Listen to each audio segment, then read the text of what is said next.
Kita akan membahas tentang pasar komoditas atau commodity market. Oke, langsung saja.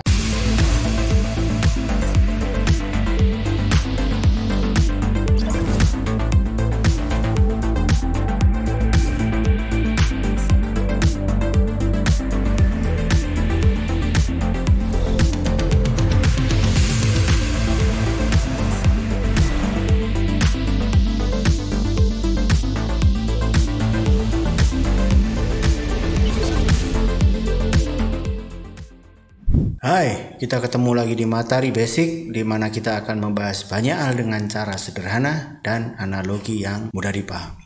So, let's go.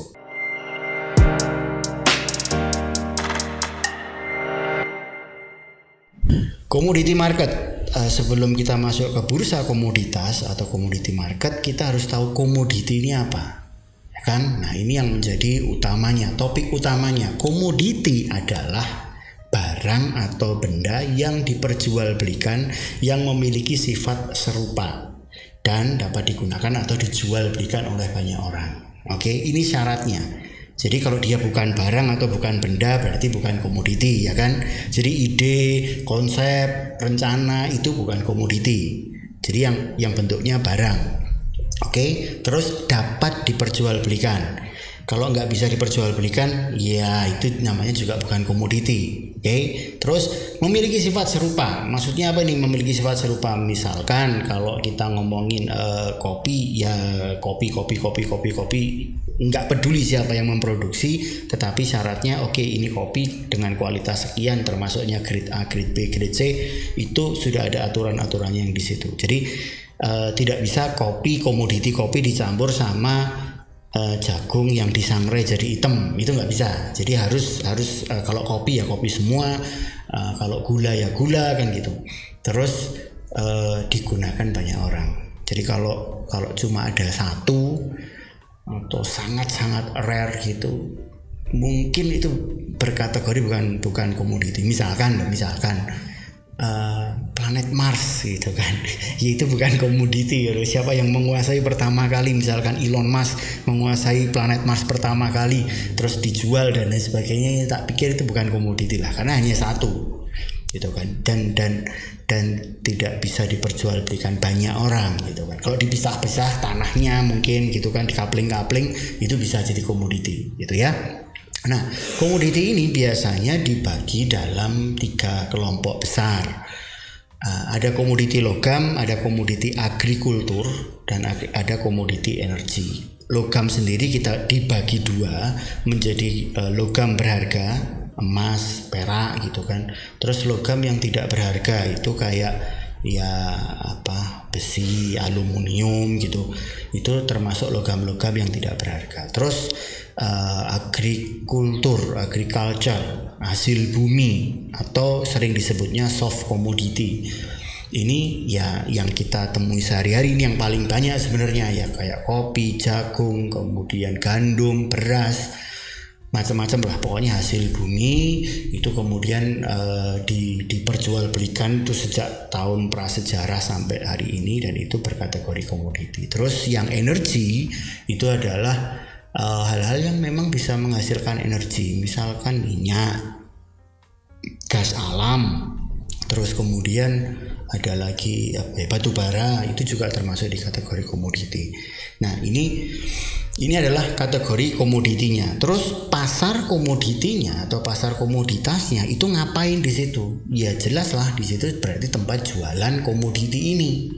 Gitu. Jadi pasar komoditi adalah tempat di mana komoditi atau barang mentah tadi diperdagangkan dalam bentuk kontrak berjangka dan opsi. Ini mostly lah ya, bukan harus seperti itu, enggak. Pasar tradisional itu juga berkategori pasar komoditi, tapi itu yang skalanya retail. Sementara kalau kita berbicara commodities market yang ada di sini, itu sifatnya kayak global gitulah. Jadi nggak bisa beli telur sekilo gitu, nggak, kopi sekilo nggak. Jadi whole market itu yang gede-gede banget, itu di situ mereka berkumpul saling menginformasikan antara pembeli dan penjual. Penjual dalam hal ini adalah para produsen. Misalkan saya adalah pemilik lahan kopi 200 hektar, terus kemudian panen, saya menawarkan kopi saya gitu kan. Nah di sisi dunia yang lain atau di tempat lain itu ada orang yang membutuhkan kopi saya karena dia adalah pabrik pengolahan kopi untuk jadi kayak kopi saset lah atau apa itu. Nah di situ saya menawarkan untuk menjual kopi saya, tapi kadangkala itu tidak harus dalam konteks bahwa hari ini saya tawarkan, hari ini ada barangnya, karena ini adalah barang yang banyak jumlahnya. Jadi saya terlalu beresiko kalau saya panen dulu baru saya jual di hari yang sama. Itu resikonya terlalu besar. Ya kalau hari ini semuanya laku, kalau enggak terus gimana? Jadi saya harus memastikan bahwa sebelum saya panen ini saya harus bisa jualan. Nah inilah yang kemudian saya menerbitkan sebuah kontrak berjangka bahwa pada saat saya panen, let's say 4 bulan kemudian saya panen dengan jumlah sekian, dengan kualitas sekian seperti ini, jenisnya ini, saya menawarkan ke bursa, ke pasar itu. Ada nggak yang mau beli dengan harga sekian, kualitasnya seperti ini, seperti ini. Nah kalau ada yang tertarik maka kita bersepakat untuk tanda tangan nih, oke, saya jual jumlahnya sekian, kualitasnya sekian, dikirimnya 4 bulan kemudian.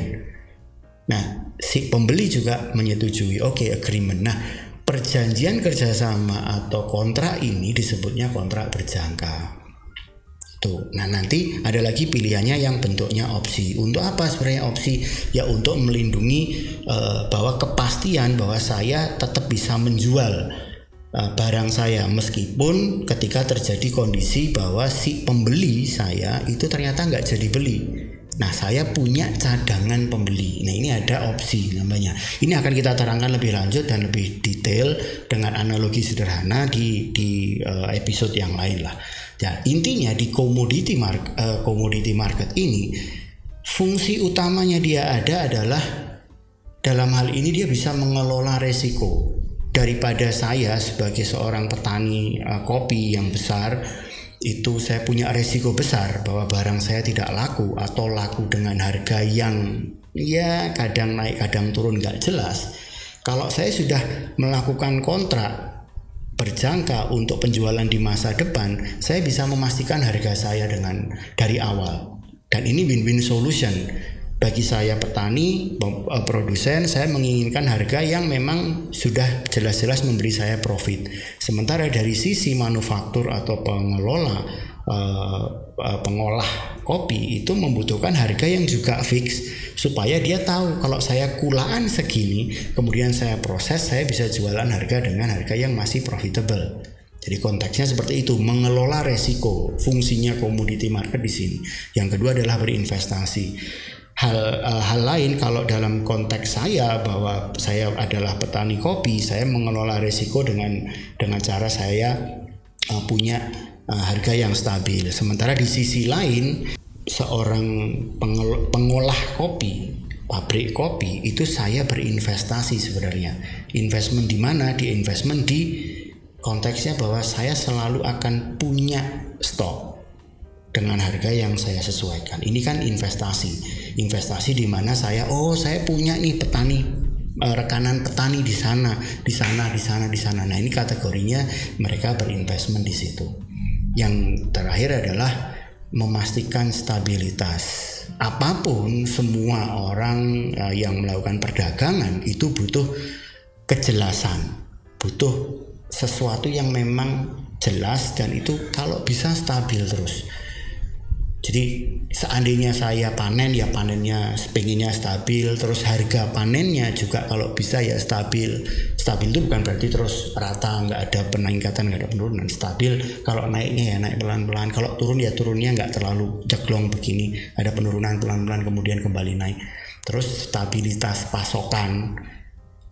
Ya kalau pabrik kopi nggak punya kopi kan ya sama aja bohong, berarti dia nggak bisa ngapa-ngapain. Oleh karena itu kebutuhan bursa komoditi ini menjadi sangat penting. Ini menjadi bagaimana dunia ini secara ekonomi bisa terus bergerak dan memastikan jadi teman-teman tiap pagi bisa ngopi, bisa ngeteh, bisa minum pakai gula, kita bisa berpakaian. Ini sebenarnya karena ada kondisi di mana bursa komoditi ini bergerak dengan cara yang saling mendukung, saling bersinergi untuk menciptakan kestabilan itu.